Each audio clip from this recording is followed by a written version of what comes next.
Welcome to our open house session. I'm Loucah from Loucah Fine Jewellery and also member of Fair Luxury. And we are a group of industry professionals, voluntary. So we focus on all things sustainable, basically, and hopefully a few of you as well. Many of you have heard of us before in the work that we've been doing. And during this tricky time, we've been holding various regular open house sessions, which is what you're a part of here now today. Every 6 weeks or so, we cover all sorts of topics within them. So if you go to our website, you can sort of see the things we've covered before and the upcoming topics that we're going to be looking at in the future. That's fairluxury.co.uk for the website. But this session today, I'm very excited about, we're looking at the moving forward with this post-COVID world that we find ourselves facing. It's been a difficult time for everyone, and I hope all friends and families have all been keeping safe and well. But now, yeah, let's move forward. Let's look at how things are going to look on the other side of this, beyond slippers and Netflix. Many of you probably haven't really had time to think of the future because of homeschooling, etc. So power to you all on that one. That's quite an undertaking. Yeah, so we're looking at the way things are going to be affected. Hopefully have a little bit of an insight, well, definitely have an insight into what we're going to be looking at, how things are changing in terms of the luxury experience, online experiences, all that kind of stuff. So we have 3 fantastic industry experts to give their opinions and their insight and input into this. But just a quick run through the format that we're going to have today. So we have 10 minutes from each speaker, followed by a 5-minute Q&A with each of those speakers. So please do post any questions that you might have in the chat box, and then Clara and Arabelle from Fair Luxury will be putting those forward to the speakers in that time. So we'll have 5 minutes after each speaker has had 10 minutes to share their insight, and then 30 minutes general Q&A after, when everybody's spoken.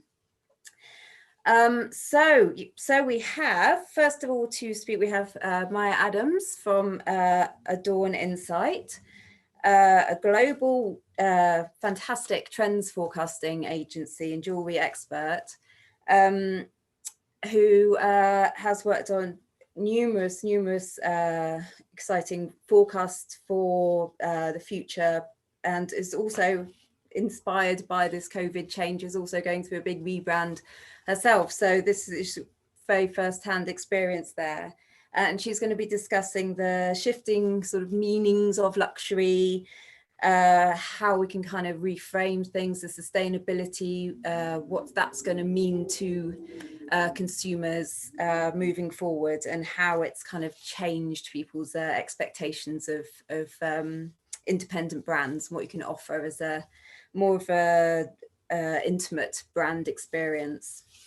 And then we have Kate Baxter from The Cut London, founder and creative director of The Cut, an engagement ring concierge service with online showcases of beautiful rings, engagement ring whisperer, just kind of putting forward, matching clients with the perfect designer for their needs. And she's going to be discussing the changing face of online as we're all moving into this increased online experience, and how to really create that bespoke experience and making customers, kind of comfortable with making big purchases online. And then we have Belinda Morris, industry journalist and editor of the NAJ magazine, The Jeweller, and she's going to be talking about the importance of the written word and the tips on storytelling and how to really communicate to the online world, and talking about the how to communicate with customers regarding subjects around ethics and things like that. So that's going to be really, really informative. So lots of really practical, interesting information. So yeah, I'm going to be scribbling loads of notes, and I'm sure you all will be too. That's enough for me. Let's get to the women that you really want to hear from. So first up, we have Maia Adams. If Hiya. we can bring her in. Thank you so much to all of our speakers. This is going to be a great one. Okay, off you go. Hey Anna, thank you for inviting me. Thank you to the whole team.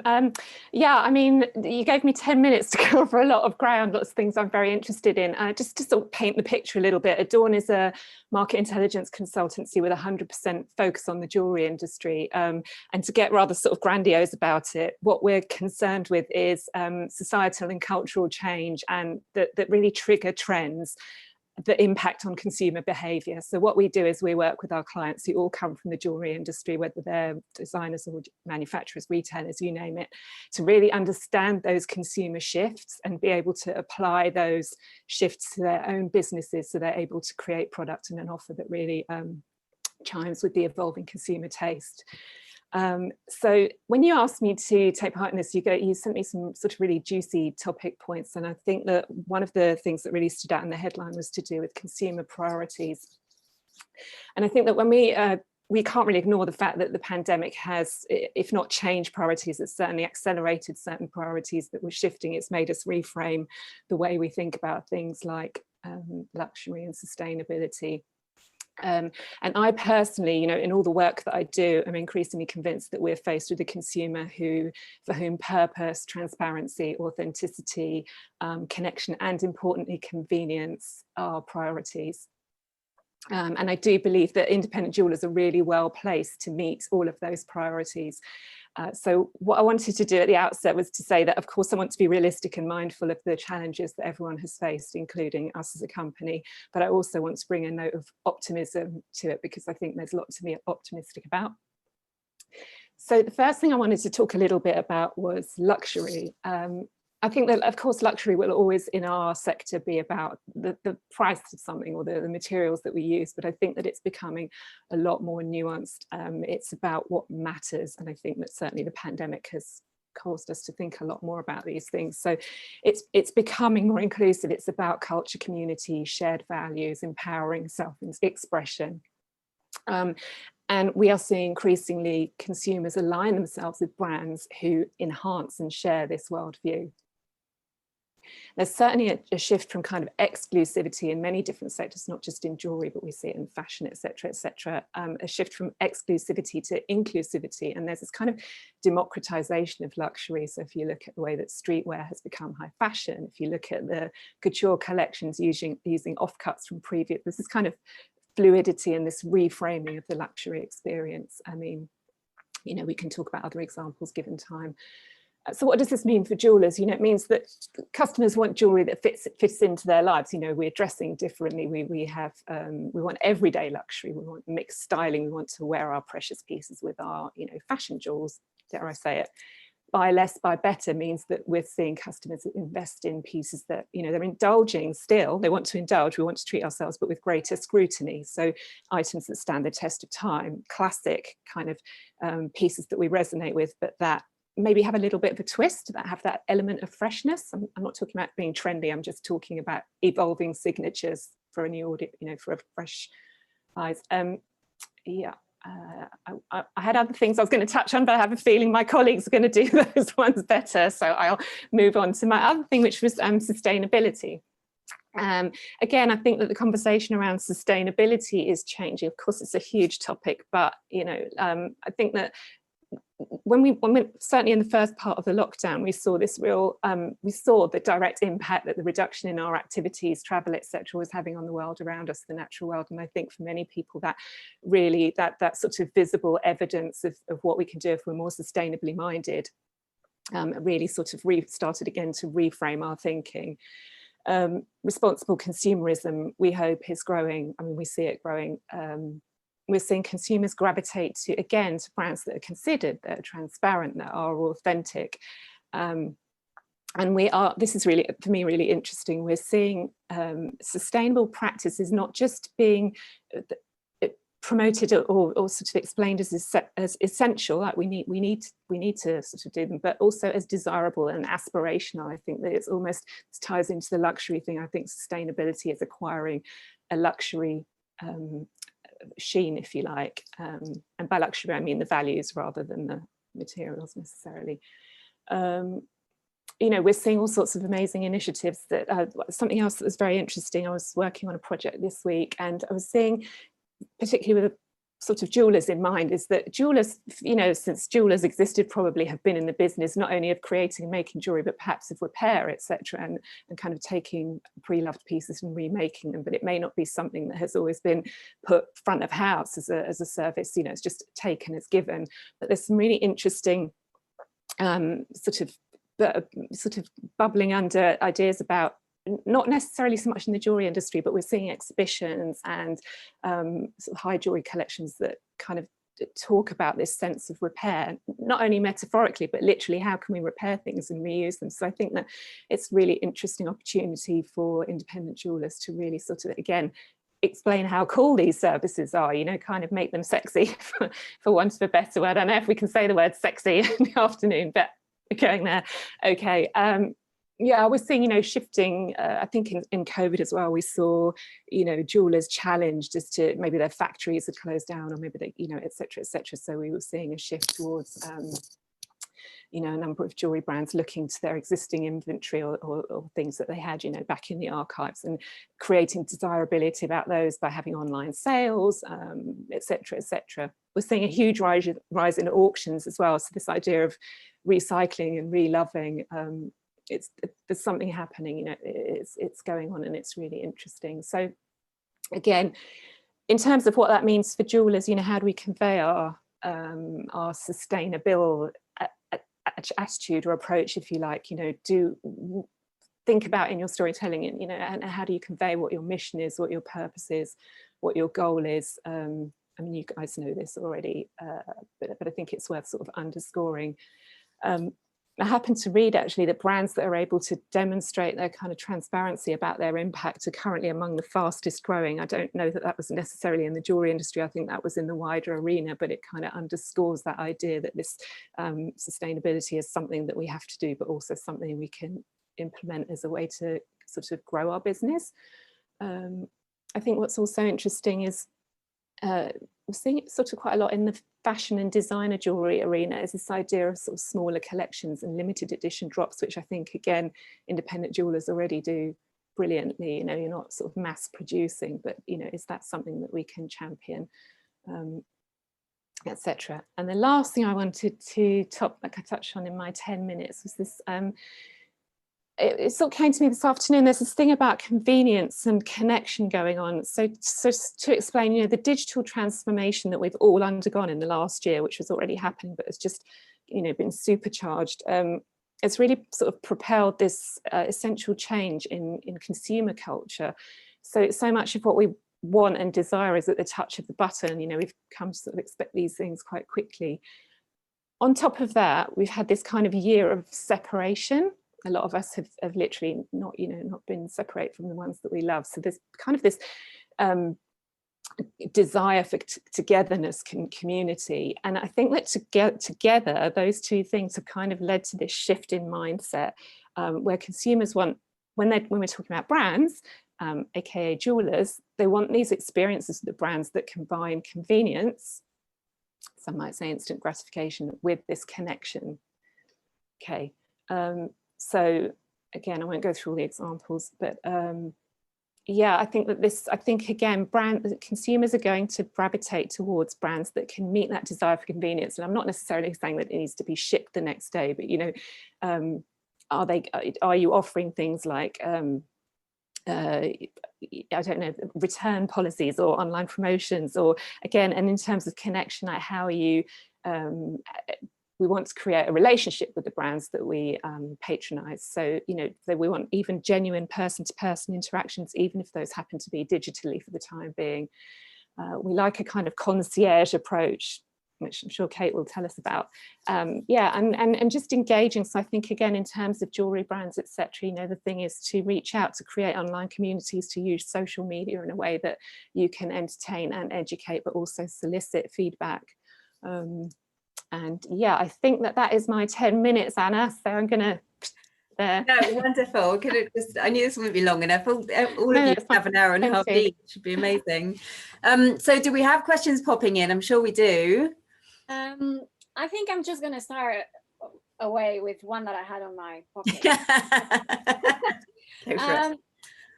Because you know, there's a lot of small jewelers around, and obviously everyone is thinking, okay, what kind of jewelry is the best to release now in this post-COVID world? So what would be the top tips for someone starting out in jewelry or looking to refresh their offerings?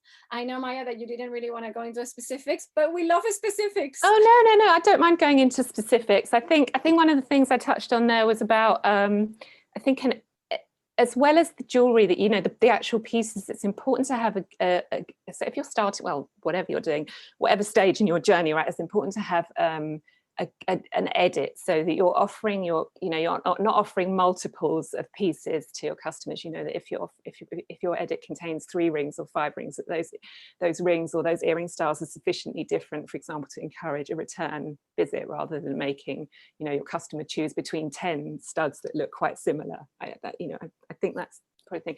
I think for now, you know, talking within the context of where we are with people investing in jewellery, for the people that want to invest, I think I know that we are seeing a real interest in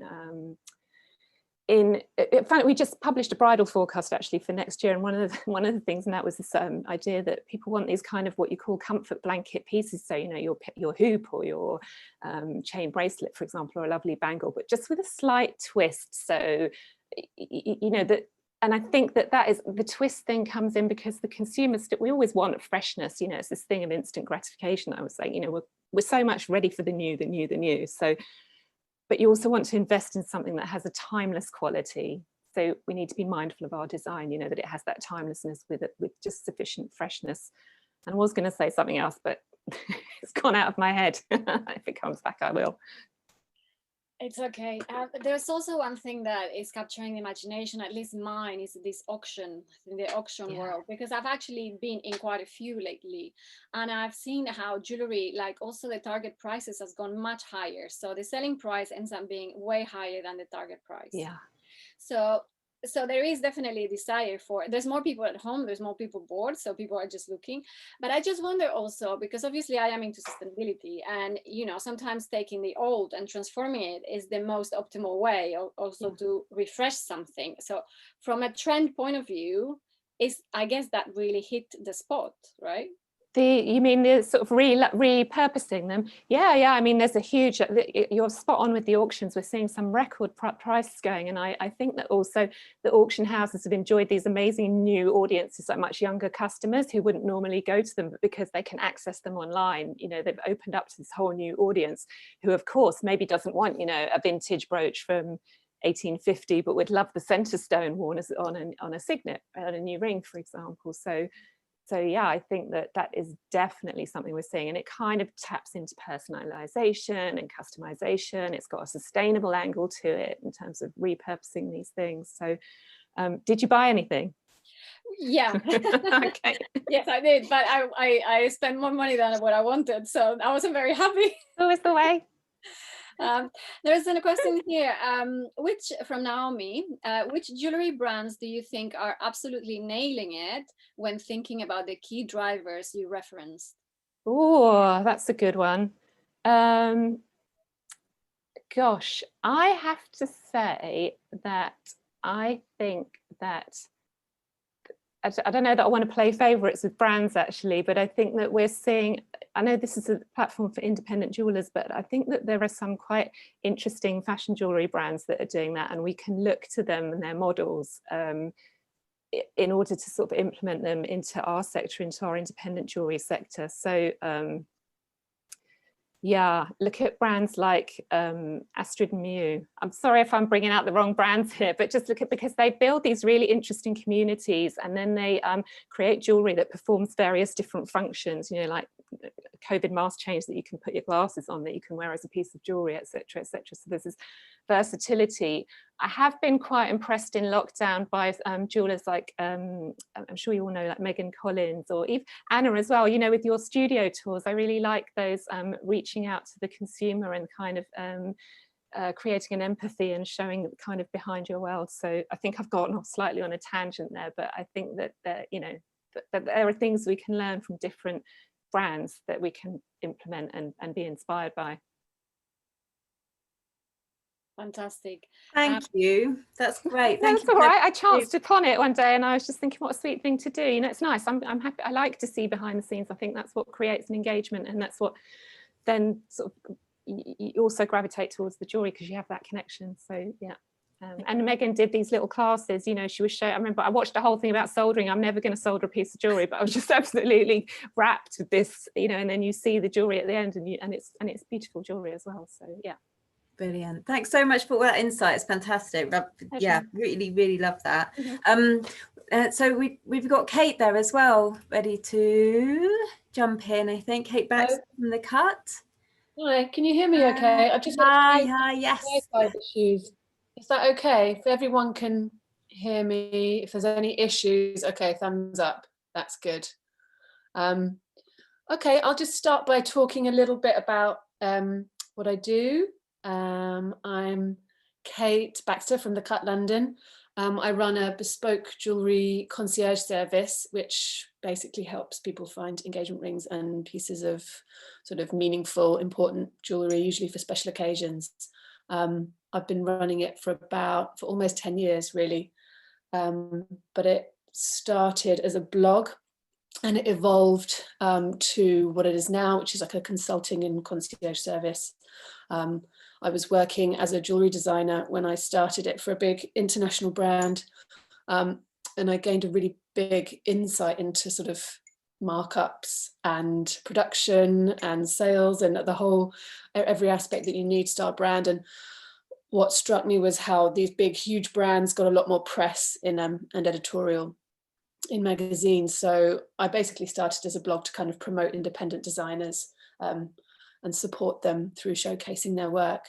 I work with about 30 designers now in the UK and a couple in Europe, although that's been made recently a little bit harder, and the European ones, thanks to Brexit. And I showcase their work on my website and through my social media channels. And we're growing at the moment, and even more in the spring, just to improve the customer experience. Because during the last year and throughout COVID, the amount of traffic and customers looking for independent designers and particularly bespoke engagement rings has really increased. I've also now working with an in-house workshop to make some of the sort of less design-led pieces. So I'm working with a goldsmith in his workshop in London to make bespoke designs this way as well. In terms of who my clients are and who uses my services, I would say that they are typically couples looking for something a bit less traditional than a sort of solitaire ring, or if they do want a solitaire ring, they also want it to have some kind of unique detail or a bit of a twist, which relates back to what Maia was saying. But actually, that used to be predominantly my audience, but now in the past year, I get a lot more customers wanting something more conventional, surprisingly. But actually, I think that's due to just an increase in traffic and just more people discovering my business. I think that's probably because people have had a lot more time on their hands and people have been at home. So they're doing a lot of research. They're getting quite overwhelmed with sort of the process of trawling through Google and Pinterest to find a designer that they like. And I think it's really daunting for them to see the sort of sheer numbers of jewelers online. I think in general, my clients are quite confused over pricing and options. And they just want to chat to me as a kind of unbiased expert in a very sort of low pressure environment. So they feel that I'm offering sort of unbiased advice and not trying to sell them anything, which is true to some degree. So since COVID, the client has changed in that way, in that there are sort of more sort of conventional requirements. But I've also found that people's budgets have definitely increased. I think that's because people are perhaps not looking at the wedding right now, so they have money to spend on, more money to spend on a ring. That's probably my more cynical point of view. If I was being more romantic, maybe it would be because they're spending so much time with their loved ones. They've decided, you know, those kind of connections have become more, which I'm sure is true actually. I'm sure those connections have become more important to people in light of what's been going on with the pandemic. So they decided to take the plunge and get married. But there is part of me that thinks that maybe it's also because they don't need to spend the money on a wedding. But I'm quite a cynical person, but anyway. So I've always done the majority of my consultations with clients virtually. So I was quite well set up for COVID. But I have still made a lot of changes throughout the past year. I feel that trust has become even more important recently. And I think that now, with a lot more people looking online for rings, that it's the sort of best time, if you haven't done it already, just to make sure that all your visual assets and business assets are in the best possible versions that they can be for all these online shoppers and customers. I'm sure all of you know this already, but it's just having a sort of outstanding website is the sort of basic at the moment. There's not really any excuse anymore for, you know, poor, low quality imagery or bad design in your website. Up-to-date pricing, and I've also found that the photography has become even more important than perhaps it was. I think that multiple views of each piece is really important, and if you can't put that onto your website, I know that sometimes it's difficult to update the website, then you have to look to your social media channels, which is where you can put multiple images, multiple views of each ring, video content, a lot more detail, showing the ring in different lights on your hand. For example, I use Instagram a lot for that, and it gets a lot of engagement. So I find that, you know, this is a good time to be creating that kind of content and getting it out there. It all needs to be in place in order to appeal to these really savvy online customers. And I think that these are sort of essential for trust building in the bespoke jewellery process. And so I'll just move on to how I approach my actual consultations. So I'm presuming once you have all this stuff in place, you've secured the customer and you're doing your consultations via Zoom. I think that preparation is super important for the meetings. You need to be, you know, sort of consider your environment, obviously dress as you would for an in-person meeting, that goes without saying, but have everything prepared and ready, tested your connection and your cameras and the lighting, see what's behind you. I'm at my parents' house, so excuse my surroundings, but, you know, just check, have a little run through before you start to make sure you can see what the client's going to see when they log on. A really good thing that I've started doing only in the last sort of 6 months is having a 2-device camera angle on my Zoom. So you can actually log on 2 different devices onto the Zoom that you're hosting. So you have the camera facing you, and you can also, if you have a tripod, position another device that looks down. I've found this so helpful if I'm showing clients diamonds or gemstones or pieces of jewellery, because I can talk to them, but I can also, you know, it's tricky to sort of hold a diamond up to the camera. It's a lot easier just to have it on your tray, and you can move it around, you can lift it up. And also, your face at the same time. So it's, you know, it's sort of as close as you can get to being in person with them. You do have to you have to mute the second device, otherwise you get a lot of horrible feedback. But that I've found really, really useful, just to get sort of as close up as you can, without your hand getting in the way for a lot of diamonds and gemstones anyway.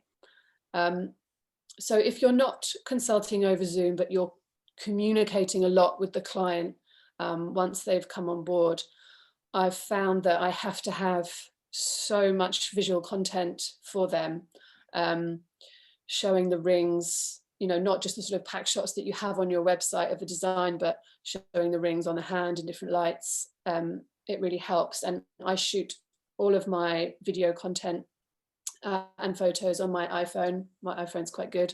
So that works really well. I keep my hand movements very minimal and move my hand very slowly. I found that a lot of videos that I see on Instagram, it's kind of a bit fast and stressful and annoying for the client to try and actually see what you're showing them. So keep your movements very slow and calm. It's really hard. It's harder than you think for a client to sort of visualize the ring.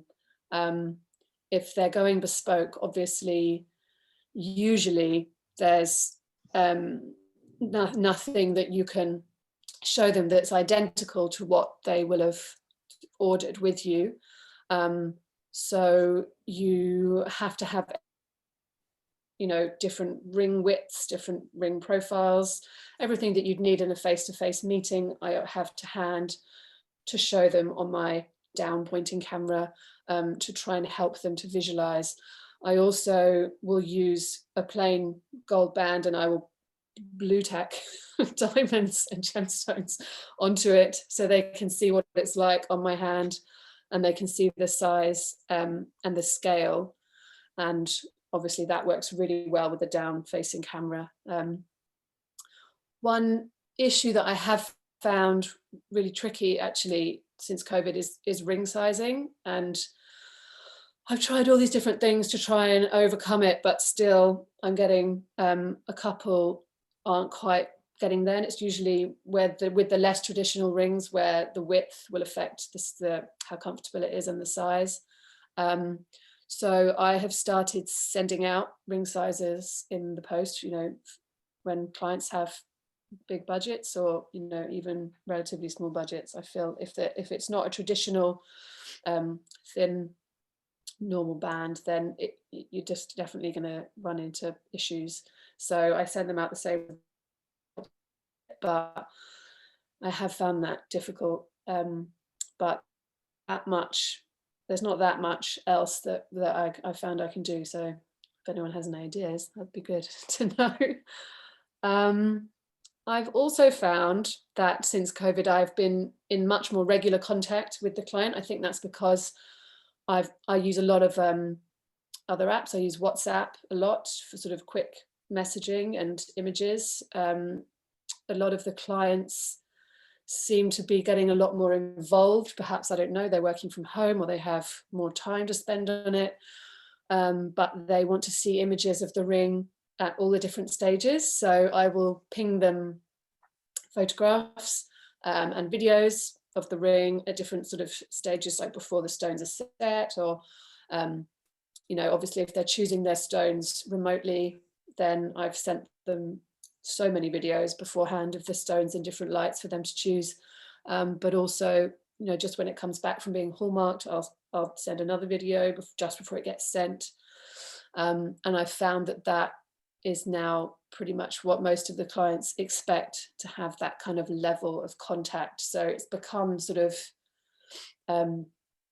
it's sort of become quite informal in a way, in that you're sort of text updates in a way that I would probably only communicate via email before. Now it's a lot, which is fine, if not a bit time consuming, but I think that's probably quite expected, especially with bigger budgets. I think the last thing is not being able to meet clients in person to hand over the ring. I would always meet somebody in person to give them the actual ring. And I've had to up my packaging, not the ring box, but the actual sort of package that the ring will be delivered in. So the mailing box, I guess they're called, I have to make sure that's in line with my aesthetic and it looked as smart and luxury as possible.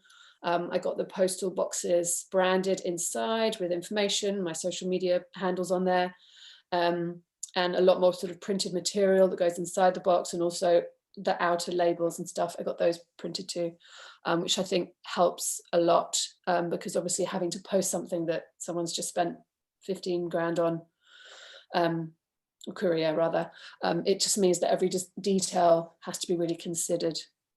So that did actually catch me by surprise a little bit last year when I suddenly had to just order all this stuff that I hadn't even had to consider before, because it was very in person.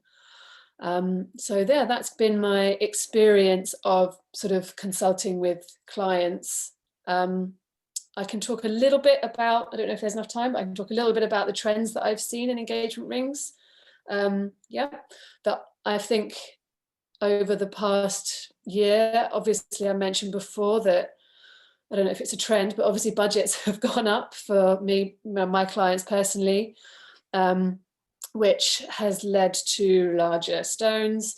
But I've actually seen, which ties in a little bit with what Maia was saying, I've seen that the sort of ring styles have become a lot more chunky, as well as a bit more comfortable, weirdly. So a lot of like wide bands that are quite easy to wear, quite a lot of engagement ring, wedding ring hybrids. So just one ring to wear in place of the traditional two. And also a lot of inherited diamonds and sort of repurposed diamonds from family. Loads of people want to get those reset and reuse stuff. So, you know, it's good. They've still got a relatively big budget, but they've also already got the diamonds, so they can afford to have, you know, quite a weighty design. So yeah, that's the sort of general trends that I've seen. But in general, I think, yeah, there's a big sort of wave of sentimentality, and reusing existing stones has been really, really popular, and also reusing existing metal as well.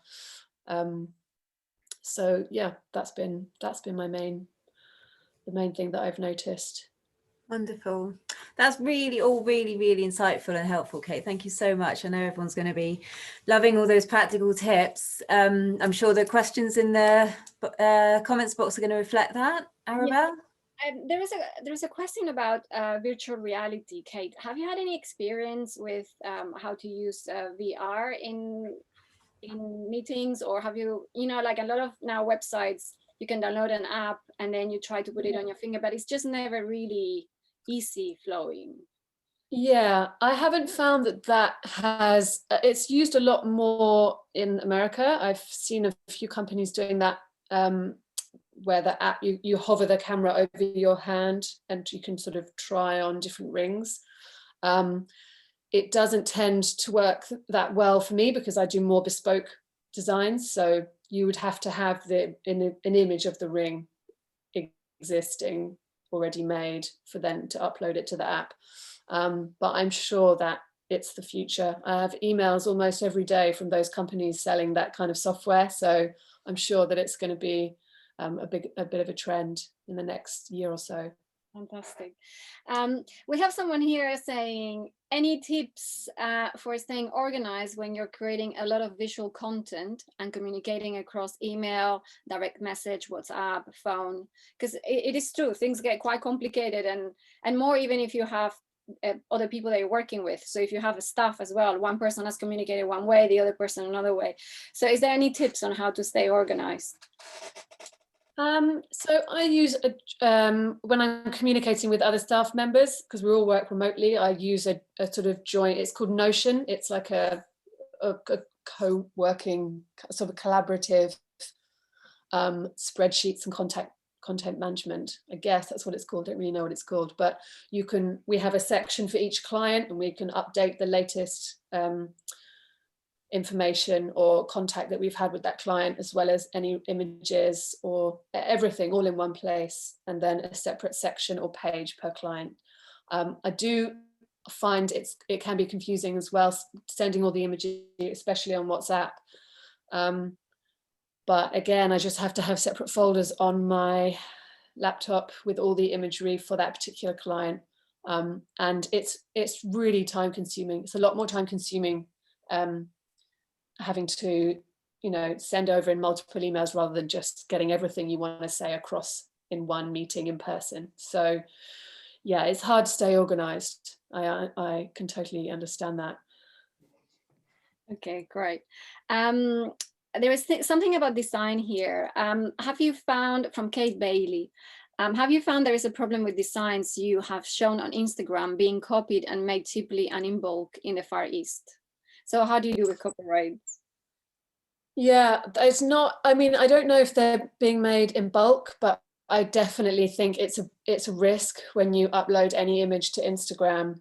I get a lot of customers getting in touch, and their sort of reference images are clearly other designers' work. And some of them want something exact, they want it replicated.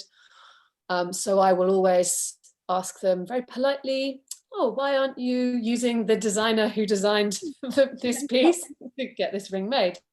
And they'll either just go quiet and be very embarrassed and not come back to me, or they will say, oh, well, I don't want to spend that much money. So obviously I can't work with clients like that because for copyright reasons, and also like moral reasons.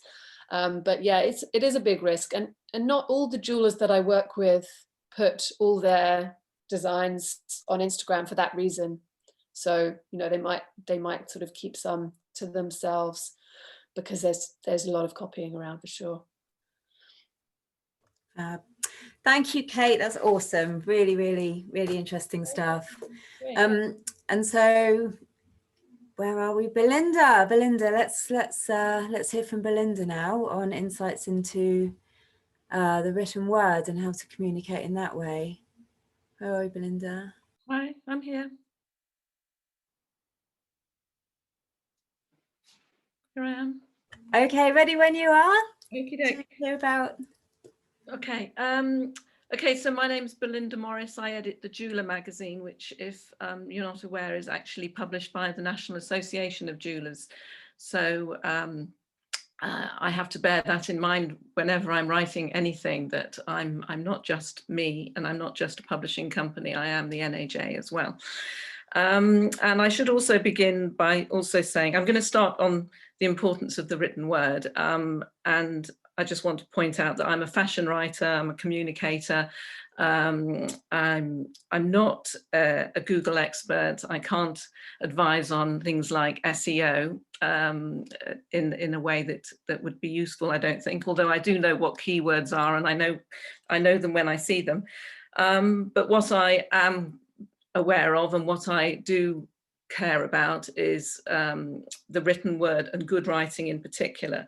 And that means something has to be well written, it has to be consistent, informative, engaging, and that will all improve the experience that your customer has with your brand. And so what I would say, I mean, I feel like I'm probably preaching to the converted, but I'll just say it anyway. Once you know what your brand identity is, then you need to make sure that everybody that works for you, everyone in your company, is aware of the tone of voice that you want to get across, and you all use the same one.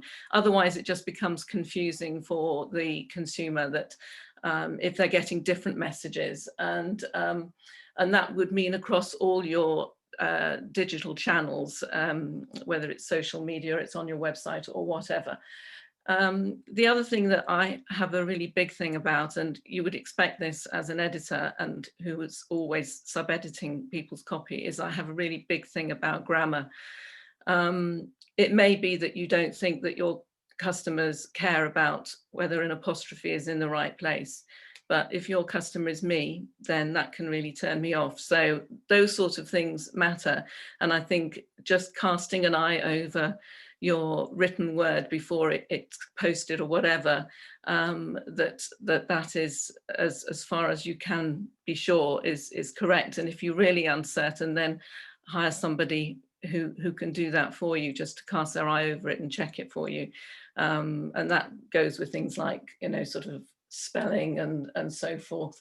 I can really be put off a press release or the written word on a website if, you know, people don't know the difference between there and there and that sort of thing. So I think that is really important. And what I would do if I was starting a brand and I was having a website built is that I would create what we use on the magazine, and I've always used all throughout my career, is house style sheet. So make a decision about things like, so for instance, if you think that gemstones should all start with a capital letter, then say so and stick to it. I personally don't think they should, but that's just me. So I just always make sure that I stick to those sort of things, like companies are singular, not plural. It sounds like it's nitpicky, but it makes for neat copy, I think, and it makes it easier to read. The other thing that I often see when I receive press releases, or I look on websites in particular on the About Me section, is that the pronoun can change. So if you want to say I, you know, if it's a website about Anna or Arabelle or whatever, and the about is I think this, then that's fine, just stick to it throughout. But sometimes from paragraph to paragraph, it can change from I to she. And you think, well, who's saying this now? Are you saying it, or is somebody else in the company saying it? And it's just for neatness sake, really. As I say, I am nitpicking here, but I think that those sort of things are important. My house style sheet goes on for pages and pages and pages, and I send it to our communications team at the NAJ for when they put stuff out online, and I don't know if they read it, but they obviously totally ignore it. So I end up having to edit things if they think to send it back to me, but that's my nature, and that's what I've been doing all my working life. So moving on to tips for storytelling and how to elevate your brand. I mean, this is a really big subject, and I'm not a brand developer, and someone like Maia would be able to do this for you brilliantly. But what I would say is that you just have to remember that it should be entertaining, engaging, it should spark your curiosity, it should be memorable. And then the things you need to think about is, what is your message? What do you want to say? And who are you telling it to? Who is your audience? Think about them and how they might perceive it. And then think about the kind of story it is. And I would say that I would imagine that for most of the people who are listening now, that it's that your ethical credentials and your values are a key element. And so if this is something that's really important to you, then this should be, or this could certainly be, the angle of your message. But you must be authentic. I think this has been mentioned before, and it's obviously always going to be mentioned, and it is important. I think when you're telling a story on a website, for instance, the most affordable way of doing it is through the written word, but with images, of course. But then there's also video, which is great. And if you've been down a mine, or you've visited a women's cooperative or something, then if you video it and show it, then people will automatically engage with it, and it just brings your story to life, and people will really get it. And it's emotionally resonant. It doesn't have to be a brilliant video just on your phone. Nobody cares if it's not perfect. It's just, I was there, this is what I saw, and this is why it's important to me. which sort of takes me on to discussing sustainability. And again, this comes with a sort of proviso that you understand that I'm not an expert on sustainability. I'm an observer of what the trade has been doing over the last 10, 12, 15 years. And it's wonderful how things have developed. But I think when I'm receiving information from designers, from brands, from retailers, whoever, whether it's in the form of an email or it's a link to a website or whatever, I think that I'm on the lookout for, or maybe I'm not on the lookout, it just jumps out at me when I think that somebody is using words like ethical or responsible sourcing as a way of trying to sell me something. And I've, over time, I've been able to spot where that seems to be the case. And I think that if that is something that's important to you, then you need to be able to not exactly prove it, but back it up and give examples and say what you mean. And one of the things that I have to be aware of as part of the NAJ, albeit I'm a freelancer, so I'm on the fringes of it, but I have a heightened awareness of what can and can't be said.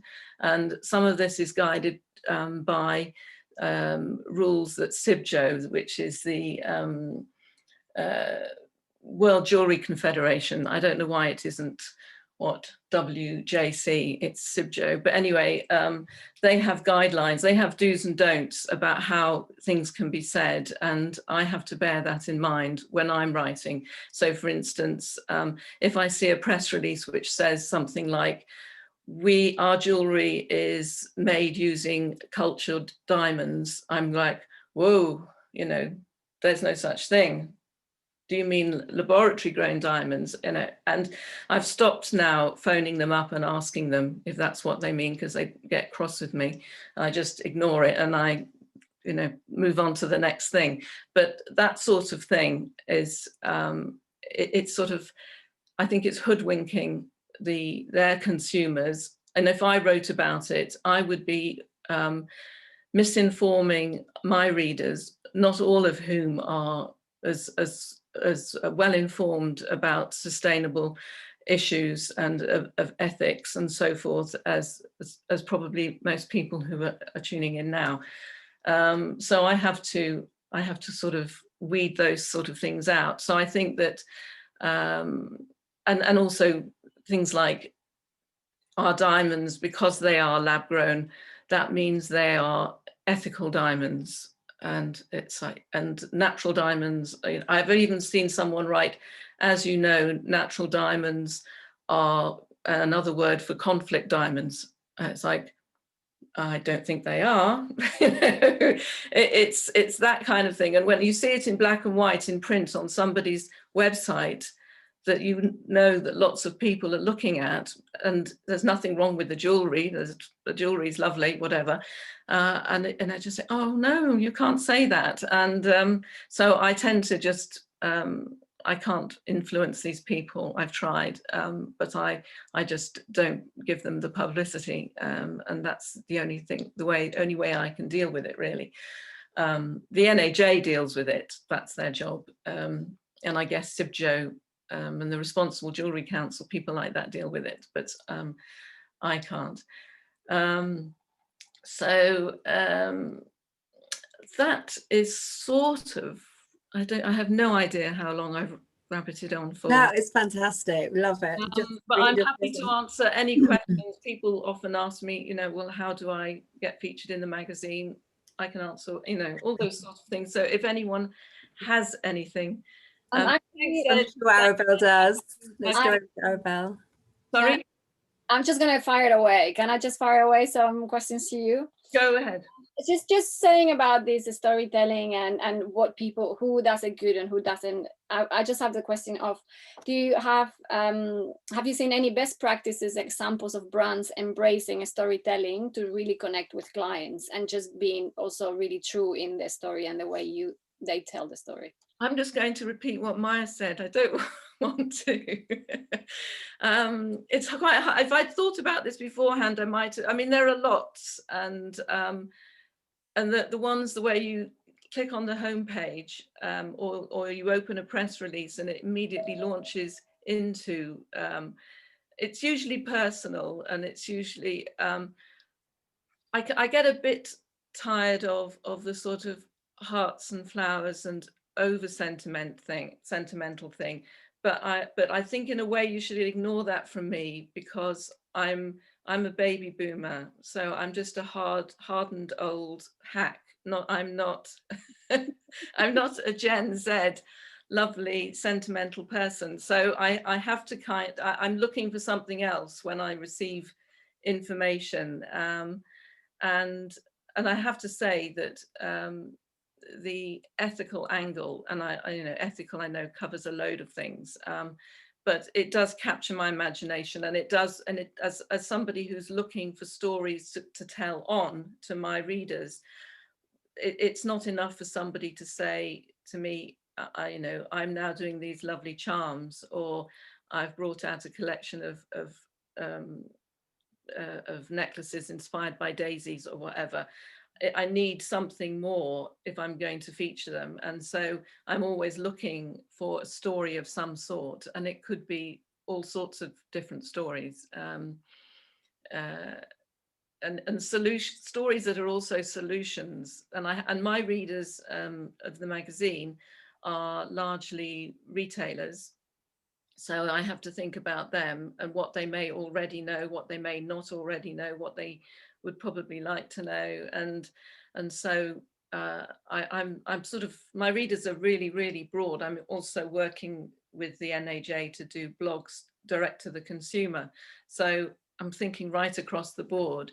And for instance, I had to put together a feature on the Pantone colours, and right at the moment when I was in the middle of sourcing things, if I'd received a press release saying, hey, I've done a whole load of stuff in yellow and grey, I'd have gone, great, that's just what I need now, you know. And I'm doing a story on ethical for our summer issue, all ethical jewellery, all around the subject. So this has given you all ample opportunity and warning to email me with what you're doing, so that I can, you know, I already know about lots of you, but there's bound to be people out there that I don't know. So, you know, please get in touch with me and tell me about yourselves, because that's the other thing. If you want me to write about you, then if I don't already know about you, then it's quite good to just drop me an email. I really love it when people do.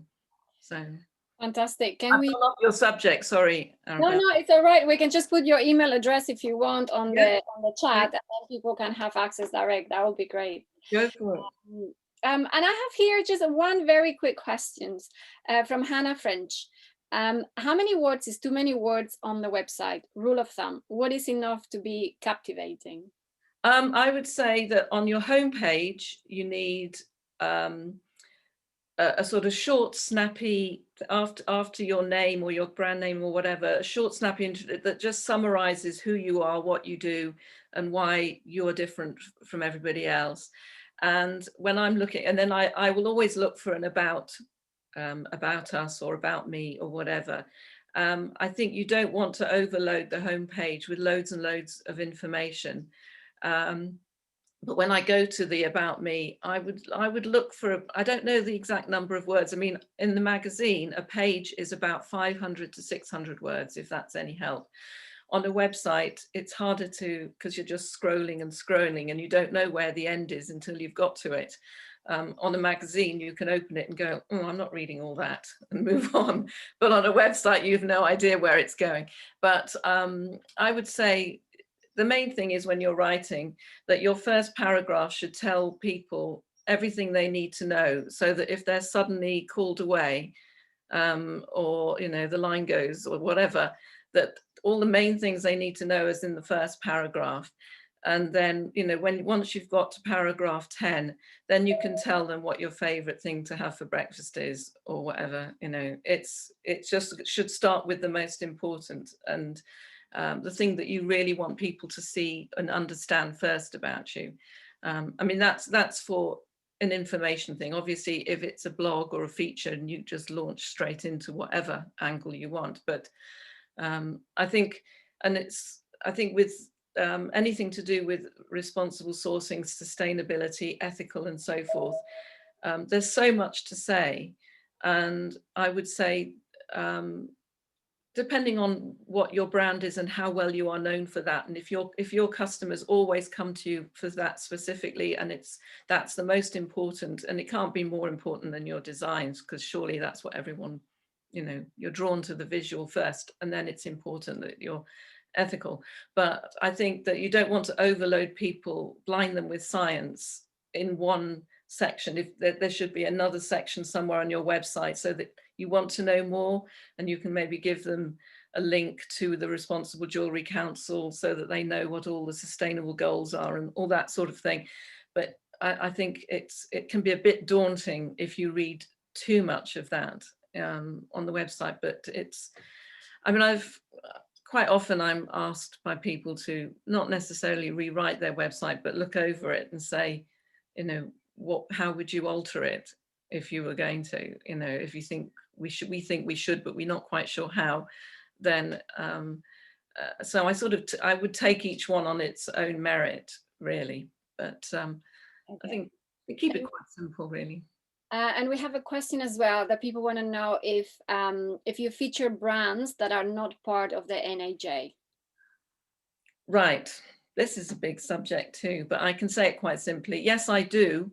In the magazine, I do feature brands that aren't in the NAJ, unless, of course, it's a member profile, and then, as the name suggests, they have to be members.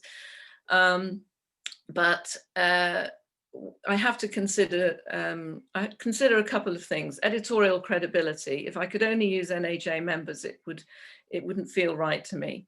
But on the other hand, our members pay a fee to be part of the NAJ. And if they saw that I only ever featured people who weren't members and didn't feature them, then they would naturally feel a little bit put out. So I have to try and keep a balance.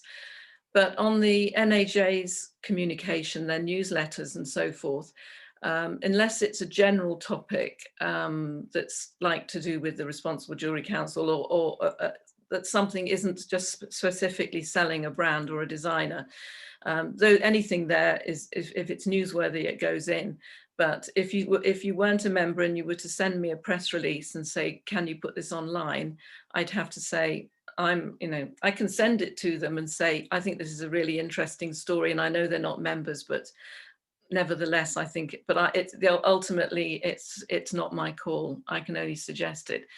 My life would be immeasurably easier if everybody in the whole industry was a member of the NAJ, and then I'd never have to ask the question and again, and I could just feature anybody I liked at any time that I like. But I do try and keep a balance. So if that answers that, and I'm sorry if it's upset anybody, but fantastic. Well, it's my job not to upset people. But, I think, Anna, are we opening up a little bit? Yeah, I think that's it. So should we open up the floor? Thanks again. Yeah, that was all fantastic speakers. Yeah, so we now open up the floor to everybody. Anybody that's got a general question or specifically aimed at one of our speakers, then chat box away. Let's go for it. And in the meantime, because I have many questions on my little bucket, I have one, and I don't know who wants to answer, because this is a big one. How can small brands compete with big players when it comes to effective communication and storytelling? Or visuals? Because I think at the end of the day, we're all kind of fighting, in social media and, well, obviously in Google, but obviously the budgets that these big brands have are much, much bigger, and the audiences are huge. So how can a small brand compete with the big ones? Who wants to answer? that sounds like a Maia question to Oh, me. thanks, Belinda.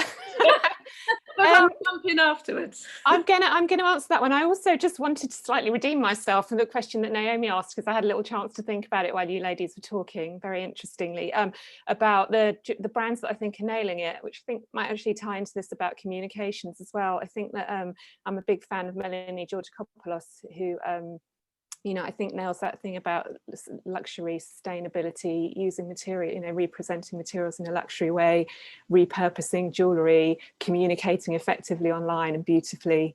So I thought that was one example. And the other thing that I've seen that's quite interesting recently was the De Beers 10-10 thing, where they, you know, used 10 independent jewellers and challenged them to reinvent the engagement ring, the solitaire, but using, again, sustainable, well, ethically mined diamonds from Botswana. So I wanted to answer that, and I think this does tie into the thing, how can brands stand out? I think that in my experience, I think that what independent and smaller brands have is this kind of immediacy, and if you can communicate, like I keep saying the word authentic, it's a word we hear so much of, but if you can show your personality, if you can bring that to the fore, I personally quite like brands that are a little bit quirky or a bit you know, out there. I don't think that it hurts to sort of show your hand a little bit. I think, as Kate said, and actually as Belinda said, I think that it's really, there is no excuse for not having good visuals in this day and age. I mean, there are all sorts of ways you can do it. There are,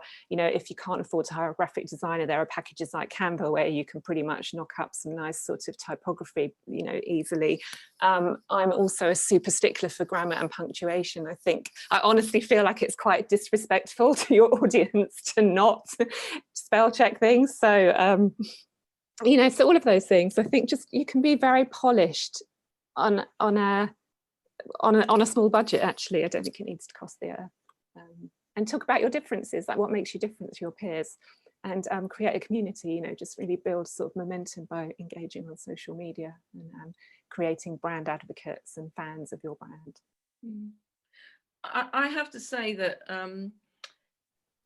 I've bought quite a lot of jewellery in the last year, out of boredom and out of thinking that 20 boxes of jewellery boxes aren't enough for one woman, and so clearly I need more.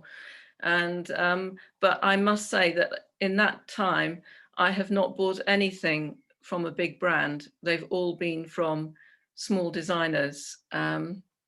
So I haven't been, I know, you know, one person, me, isn't the whole market, but I haven't been tempted simply because there's great big slick photography with beautiful models and all that kind of stuff.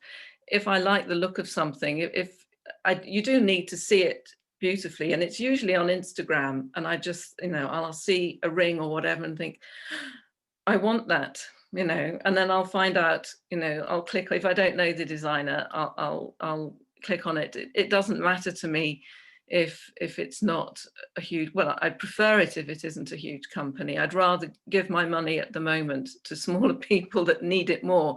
And I think that as a result of this last year, I would continue to do that. I can't see myself changing my mind or my mindset about that. But I think, as Maia said, it's just about being as polished as you can be, and clear photography, and a website that's easy to navigate, that isn't confusing, so that if you do click on something that you want to buy or you want to phone them, that you can find the number easily or whatever. It's that type of thing, I think. And I think as we come out of lockdown, and as your revenue starts to build up again or whatever, then you can start looking at other ways. Somebody actually emailed me yesterday saying, can I suggest some photographers? She said that, you know, she's been selling things via Instagram and so forth, and just feels that her photography isn't good enough. And so I gave her some names and said, but as it happens, I keep being drawn back to pictures of your rings and thinking, I really do fancy that. So the fact that she doesn't think her photography is good enough hasn't stopped me from admiring her work. So I think just, you know, have faith in yourself, and I think, I don't know if Maia said this or not, I'm sorry, it's my age, I'm just forgetting things, but I think that smaller businesses and one-man band operations have such an advantage over the big companies. I know that if I want something from a certain designer, that I could just phone them up and say, is it really that color, or is it a little bit more blue, or whatever?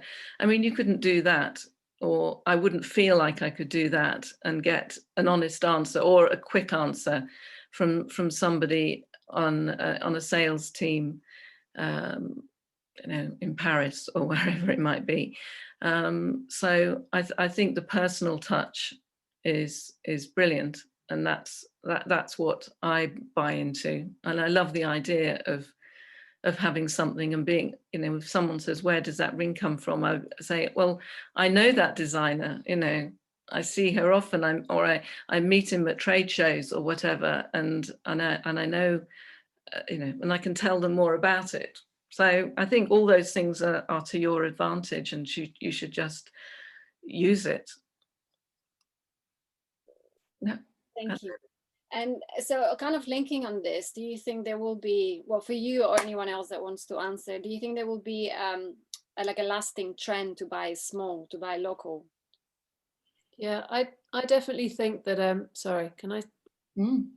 I definitely think that especially younger, well, the people who I find are getting engaged sort of in their 20s and early 30s, they are a lot more confident about shopping online with much smaller designers. I think there's so many sort of direct to consumer brands, and they see the financial savings that they can make by shopping without any markups, like the big retailers operate under.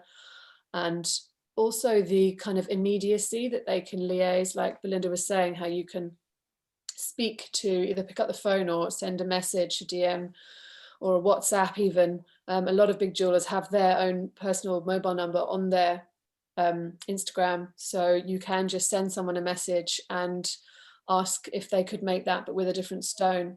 And it's got to the point with a lot of jewelers, it's happening more in America, but it's starting over here, whereas jewelers can kind of post videos of a new gemstone they've got in, and people will be like desperate to get, you know, to sort of bag that stone for their ring. So if you can build up your audience on a platform like Instagram and just have this kind of informal form of contact with them on a regular basis, I think that really works to your advantage. And it doesn't have to mean low budgets.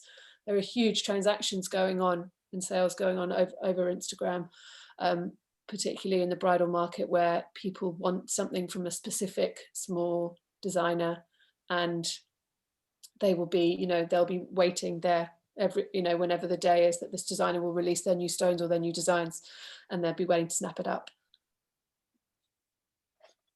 Well, we just hope that was going that way.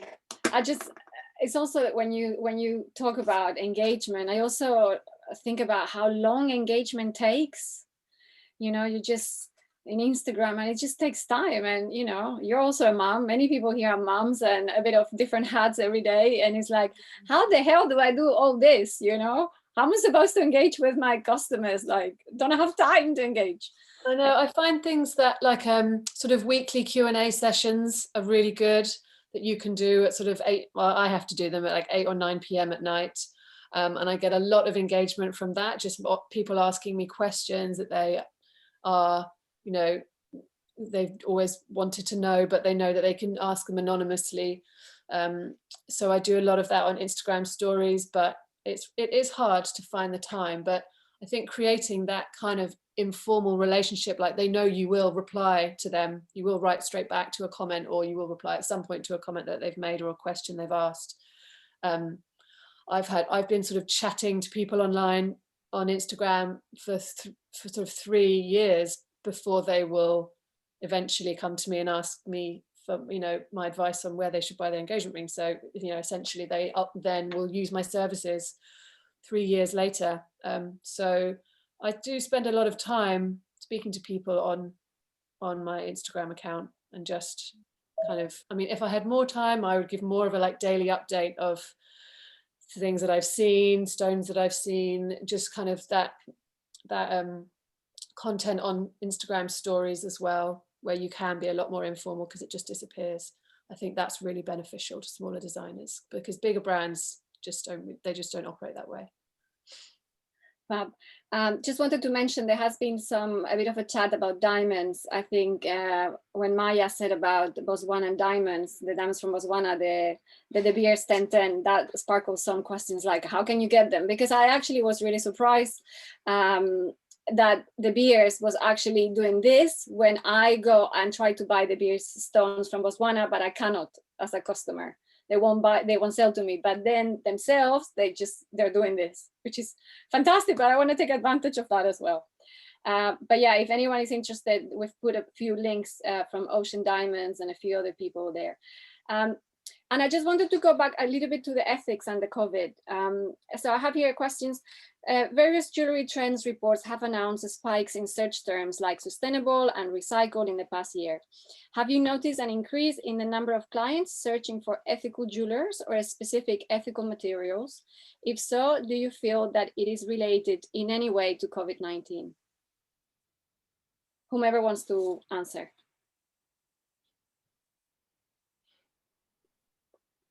Well, I've definitely noticed an increase in inquiries for ethical stones.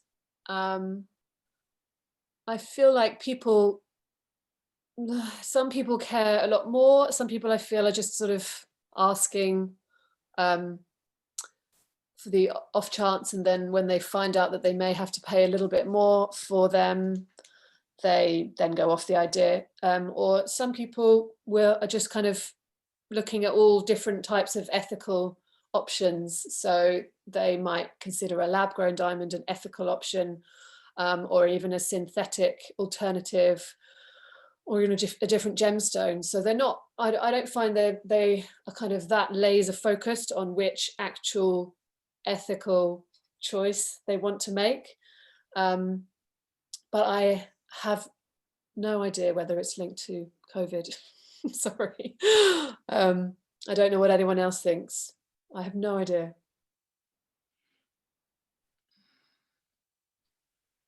I guess the question would be as well, like, do your customers, do they know about fair trade gold or fair mine gold? Do they have any awareness that there is other types of gold that is available apart from just the normal industry standard? Personally, I don't get many requests for fair mine gold. But if they express an interest in ethical materials, then I will, tell them about it and explain what it is.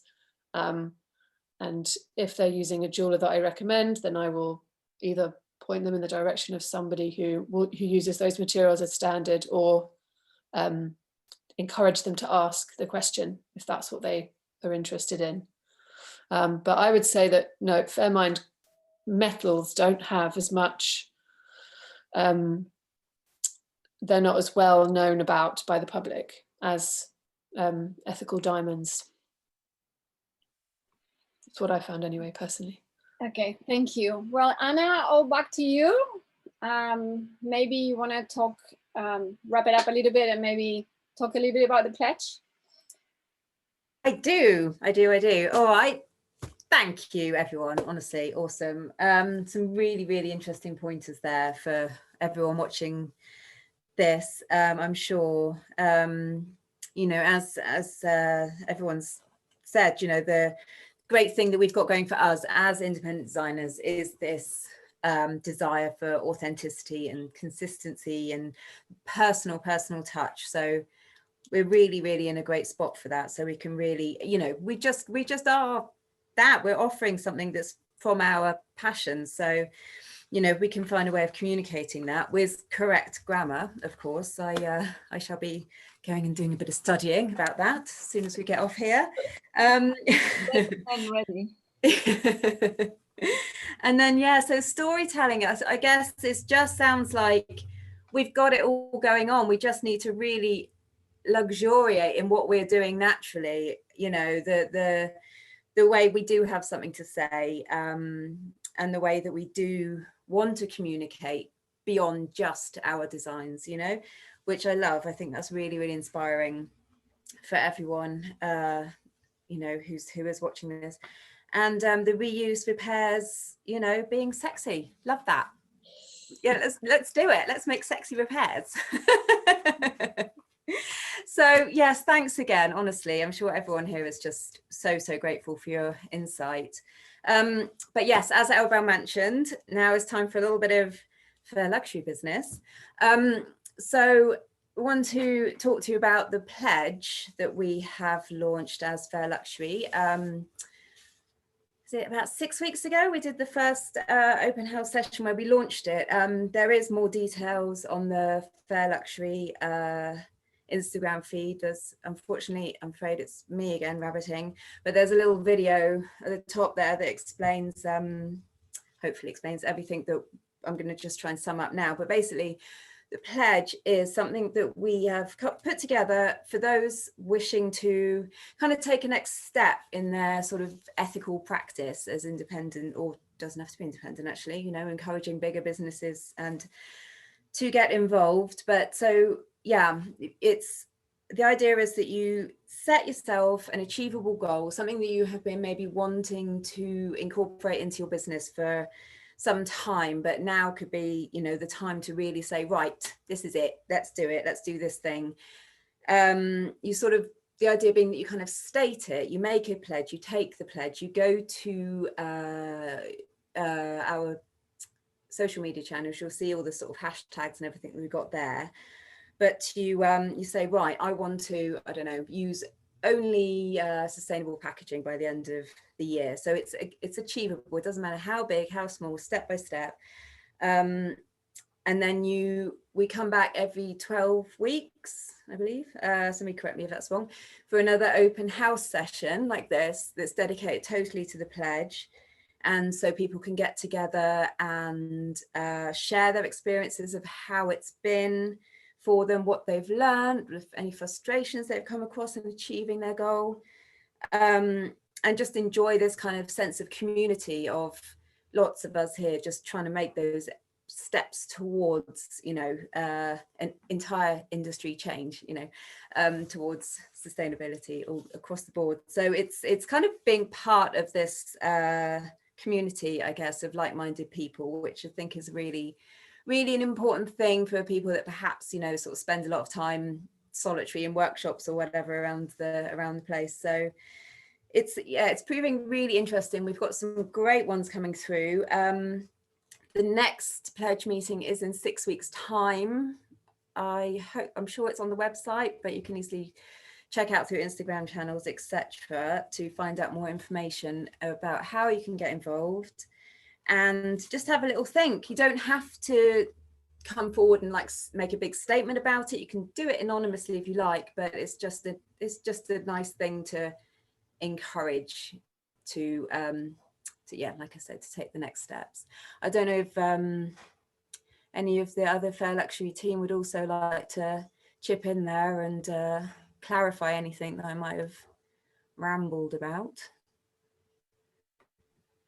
Just to say, next open house is 29th of April. So if you'd like to join us then, it'll be focused on the pledge. So get involved. It's going to be great. Amanda's just posted the Eventbrite link, so go get involved. We can all be there. Yeah, it's like I say, it's big or small, you know, we have just a variety coming through. So don't feel intimidated by anything, you know, there's nothing that's going to be, you know, unpledgeable. So, yeah. Anybody else at the Fair Luxury team want to offer any further insights, anything you've learned from today? I think, yeah, we've got 4 minutes left. Oh my God, we've actually hit the deadline, the target. I think it's been great. I think I also want to say a big thank you to the three speakers, because it just gives a bit of a different insight. I know we're always kind of going on about sustainability, but sustainability without the sexiness and without the products and without the communicating with your customer, it doesn't go anywhere. You know, we just actually need to sell products in order to change the world. So yeah, I think both things need to go hand in hand. Yeah, fab. Okay. Right, so shall we wrap it up? Let's just once again thank all of you for attending as well. You know, this is really great. It's been a really great response for, you know, dynamic, practical, inspiring session. And yeah, thanks again, speakers. It's been great. It's been great to sort of push into a new season, a new, you know, new normal, as everyone keeps saying, with such key factors and steps, actions we can take in mind.